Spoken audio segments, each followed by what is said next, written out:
केरल में बीजेपी की विजय संकल्प यात्रा और योगी आदित्यनाथ से शुरुआत। कुछ समझाने की जरूरत नहीं, सीधा संदेश है। यूपी से केरल जाकर योगी ने चुनाव का माहौल और एजेंडा सेट कर दिया है।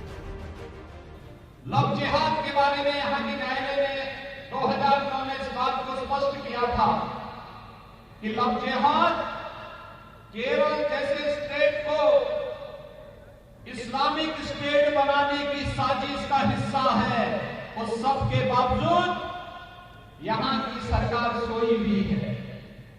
उसे चिंता नहीं है न सुरक्षा की और न ही इसकी आड़ में केरल के खिलाफ और देश के खिलाफ की जा रही साजिश के बारे में कोई प्रभावी कार्रवाई नहीं हो पा रही है।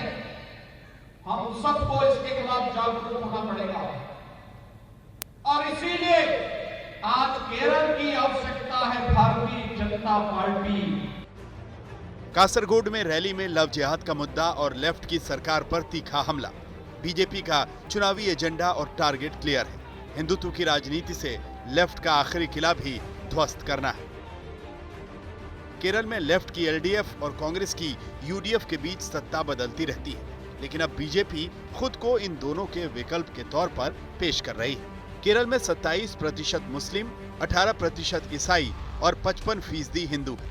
तो लव जिहाद जैसे मुद्दों पर हिंदुत्व की आक्रामक राजनीति का प्रयोग बीजेपी यहां भी कर रही है। इसी केरल की धरती पर 2009 में केरल के माननीय उच्च न्यायालय ने लव जिहाद की समस्या की ओर यहां की सरकार का ध्यान आकर्षित किया था, लेकिन यहां की सरकार लव जिहाद के नाम पर प्रारंभ की जा रही यहां की पूरी व्यवस्था को ध्वस्त करने की साजिश के खिलाफ आज तक कोई प्रभावी कानून नहीं बना पाई। लेकिन उत्तर प्रदेश के अंदर कुछ ही केस आए थे, लव जिहाद के खिलाफ एक सख्त कानून बना करके हम लोगों ने ऐसे तत्वों के खिलाफ कार्रवाई करना प्रारंभ किया है। बीजेपी के लिए केरल मिशन इम्पॉसिबल की तरह जरूर है, लेकिन पिछले कुछ सालों में बीजेपी ने यहाँ बहुत जोर लगाया है। इस साल चुनाव के लिए बीजेपी की तैयारी बड़ी है और टारगेट भी बड़ा है।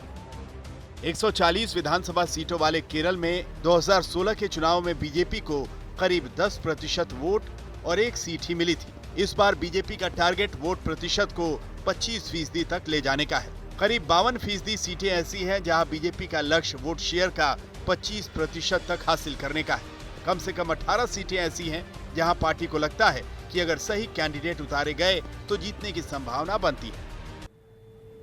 यहाँ की वर्तमान सरकार कैसे जनभावनाओं के साथ खिलवाड़ कर रही है, सबरीमाला प्रकरण उसका एक उदाहरण है।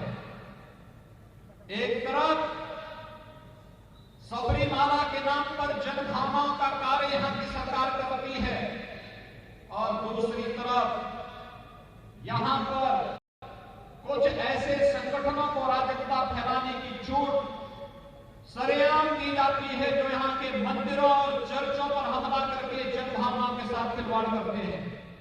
केरल में बीजेपी के पास बड़े चेहरे कम हैं। बीजेपी ने इसीलिए केरल चुनाव से ठीक पहले मेट्रोमैन ई श्रीधरन जैसे चेहरों को जोड़ा है। वो चुनाव भी लड़ सकते हैं और बीजेपी की तरफ से सीएम का चेहरा बनने को भी तैयार हैं।